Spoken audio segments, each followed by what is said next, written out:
Dipupar Village Council Hall aro court renovate kuri na thaka laga inaugurate kurishe. Kotha kuria homoy Zhimomi bragushe Dipupar Village to Naglende ekta democratic aro Utha Village laga pal example ase. Tai bragushe dai laga constituency de duita district ase aro edu district duita do dai laga priority hobo gushe. Youth laga employment laga kotha kuria homoy Zhimomi bra manukhan ke government jobs nimide dai logode na jabi kushe kile hole edia do political appointment laga culture do na thagi jaise aro government job pabo mona se kole merit basis brahi hobo kushe ahibi do laga details sawa. You have elected me as your MLA, and so henceforth, after you have elected me, after I take the oath, I become, or whoever is elected becomes, the leader of the Naga people in the entire state. So perhaps because of our own respective busy and very tedious schedule, we do not meet very often. But my heart is with all of you. To make Dipupar village a model village has always been my aspiration. But this is what I want to share with you. To bring about required infrastructural development is a challenge. To create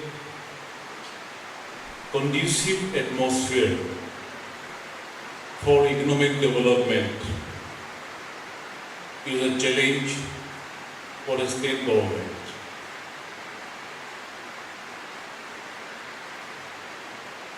To create employment opportunities in the state is a huge challenge for all of us. To bring about good roads in the state is a pertinent issue for all of us in the government. We are giving our utmost priority for the development and prosperity pertaining to upliftment of the economy of our rural populace. We want to see that the rural villages in the state are self-reliant, in line with the aspirations of the Honorable Prime Minister of India, Shri Narendra Modi ji. That is why the Government of India is talking about Atmanirbhar Bharat, Make in India. Our youth force, today if you see the statistics, 70% of the population of our state is our youth, and that is going to be our greatest asset, our capital. So these are the things that I want to prioritize in my agenda if I am re-elected again by the grace of Almighty God and through your support. So this is my ardent prayer that we have been rewarded under my leadership in this constituency, which is the largest constituency in our state, having the electorate of 73,000 now and a population of about 3 lakhs. Let me confess to you, it was not easy for the last 10 years driving the constituency people. There were good times, there were hard times, there were happy moments. There were moments when I was depressed But through all your support and the blessings from the Almighty, today I'm very proud to say that we are witnessing the light of the day. Unemployment in the state is a huge challenge for all of us. Today, if you go through the government recruitment processes,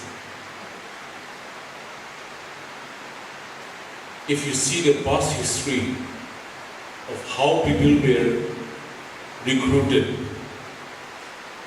rampant recruitment without any appropriation. It's overcrowded. We have a population of 20 lakhs. 30,000 employees is sufficient. Government employees is sufficient to cater, to look after the needs of the citizens of the state. But we have an astounding number. Over 1 lakh government employees, starting from PO to top, secretariat, whoever is heading the secretariat, will be out. But yet we still have unemployment issue. So that has become a challenge for all of us. In the very recently concluded Nagaland Staff Selection Board, if you see, 40,000 of them had appeared for around 500 posts. There is a huge gap. It is not in proportion. And when I say, and we are talking about excessive employment in the government sector, which is true, that is why state government is in the process of executing Personal Information Management System, PIMS. Many of you who are in the government service may have received your PIMS, may not have received your PIMS. Only after you are uploaded in the portal of the state government employees and you get your PIMS number, then only you will get your salary. And so why is the government adopting this formula? It is not because state government does not care for the welfare of people and its employees. But there is a huge fraud.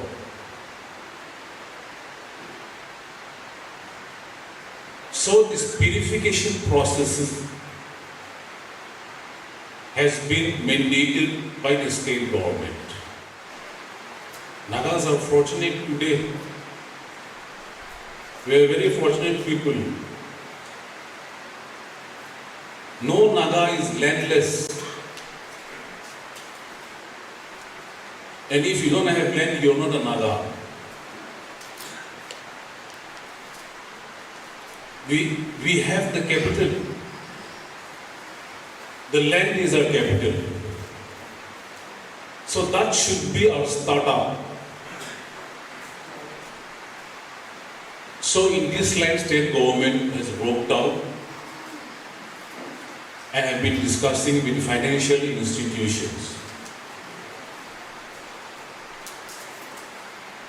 And keeping all these aspects in mind, Chief Minister of Nagaland's microfinance scheme has been introduced by the state government, where opportunities will be given to the aspiring entrepreneurs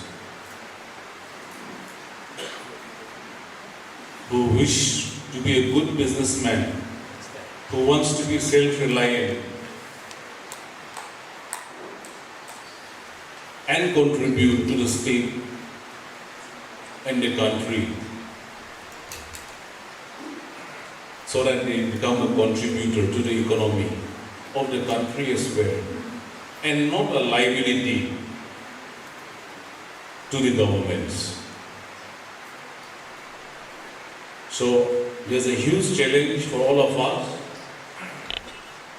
Our forefathers' time has gone by. They have not been left by the wayside. We will adopt, we will take forward good human values, culture, traditions which our forefathers has practiced. But at the same time, we need to progress ahead. Economic empowerment, social empowerment, social justice, gender equality has been discussed. In this line, we are talking about women empowerment in this country, so that rights are given to women to let them also come to the decision-making body. So also in the state of Nagaland, the lure for good facilities without contributing to the government, without contributing to your own family, without doing justice to your family, without doing justice to your parents who have given you good education, without being humble, don't want to be humble, don't want to be modest. So these are the diseases prevailing, most dangerous than cancer. So it is about time all of us, including myself, we should introspect our own families. We should live a contentment life.